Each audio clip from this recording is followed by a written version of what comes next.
जय माताजी जय भवानी हर हर महादेव। આગળ મેં ગામના વિકાસલક્ષી વિડીયો ઘણા બનાવ્યા હતા। ગામના જાહેર રસ્તાઓ માટે, સ્ટ્રીટ લાઇટ માટે, ગટર યોજના માટે, સ્વચ્છતા માટે બધા જ તેમાં બહારના ગામના સપોર્ટ કરી ના કર બહારના ઘણા મિત્રો સપોર્ટ કરતા હોય છે।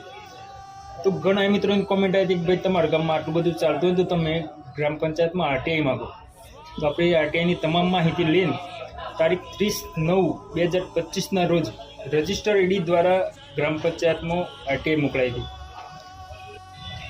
તો એ આરટીઆઈના સંદર્ભમાં આજે 30/10/2025ના રોજ મારા ઉપર ગામડી ગ્રામ પંચાયતથી ટપાલ આવેલી છે। તો એનું અનબોક્સિંગ કરીએ તમારી હાજરીમાં, તમને બતાવીએ કે હું લખેલું છે અને આપણને હું જવાબ આપું છું, કઈ ટાઈપનો જવાબ આપે છે।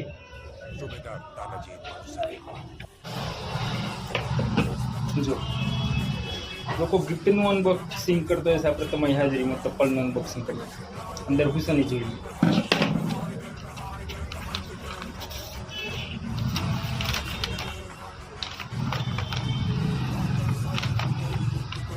માહિતી અધિકાર અધિનિયમ અંતર્ગત માહિતી જય ભારત સાથે જણાવવાનું કે આપની માહિતી મેળવવાની અરજી તારીખ 15/10/2025ના રોજ અત્રેની કચેરીને પ્રાપ્ત થઈ ગઈ છે।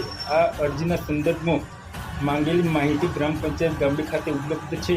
આથી આપને જણાવવાનું કે તારીખ 29/10/2025 બુધવારના રોજ બપોરે 1 કલાકે ગ્રામ પંચાયત ગામડી ખાતે હાજર રહીને માંગેલી માહિતી જોઈ શકો છો।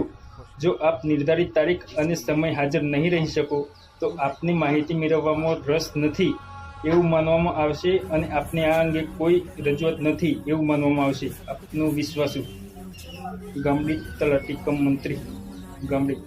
પણ મિત્રો આપણે માહિતી ટાઈપની માગી હતી કે ભાઈ કોઈ પણ વસ્તુની મને પ્રામાણિક નકલ આપવામાં આવે, તો બેનને આપણે રૂબરૂ બોલાયા છે, એના માટે હું કરું છું। જય માતાજી। તો ટપાલ મળી છે આપણને 30 તારીખે અને લખેલું એવું છે કે 29/10/25ના રોજ બુધવારે 1 કલાકે ગામડી ગ્રામ પંચાયતમાં હાજર રહું। મારા દિવસ ગઈકાલે પૂરો થઈ ગયો, ટપાલ આજે મળી છે અને હું કોઈ ભગવાન નહીં કે જૂના દિવસમાં પાછો જાઉં અને તમારી મિટિંગમાં આવી જાઉં।